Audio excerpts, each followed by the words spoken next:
आदाब आदाब. कोणाला? अहो दाबा नाही, आदाब आदाब. ठीक आहे, नमस्कार. हे काय, हे लावा. हे काय? इत्र है वो. अरे इकडे तुझ्या मित्राचे पित्र झाले आणि तू इत्र लावतोय. माझा भाऊ म्हणत होता दादा आपण एकत्र प्यायला बसू, पण त्याच्या अगोदरच गेला. आलंय बर का, ह्याच्यावरती आलंय. कोण आले? अहो शायरी आली, शायरी. शायरी? ही कोणती गर्लफ्रेंड होती याची? अहो शायरी अजगर की आहे. अजगर? तुला माझा ह्यानं कोणता दाखवू का? आपले अर्ज किया आहे. गेला रे गेला, भाऊ तुझा गेला, बघत होता वाट तुझी, का रे त्याला एक खंबा नाही दिला. जरा लांब होता का? तुमच्या थुंकीचा तुषार माझ्या तोंडावरती पाचापच उडतोय.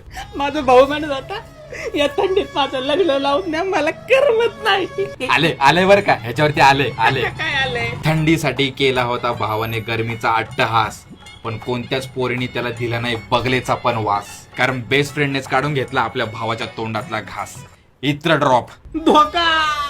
याच्या बेस्ट फ्रेंडच्या तोंडात मुतला बोका. मला काल गोदडीत बोल, दादा मला जीव लावायची, मला प्रोटीनचा डब्बा दे. आले बर का, ह्याच्यावरती पण आले आले आले. अरे भूक बाबा भूक. सोडून गेली पोरगी म्हणून लावणार होता जिम, डंबेल उचलून होणार होता स्लिम आणि ट्रिम. डंबेल उचलायच्या दिवसात उचलावी लागतीये बॉडी, लाकडामध्ये जळून खाक होतील त्याचे सगळे ड्रीम. सुकून चालू इकडं. निघतो. निघ.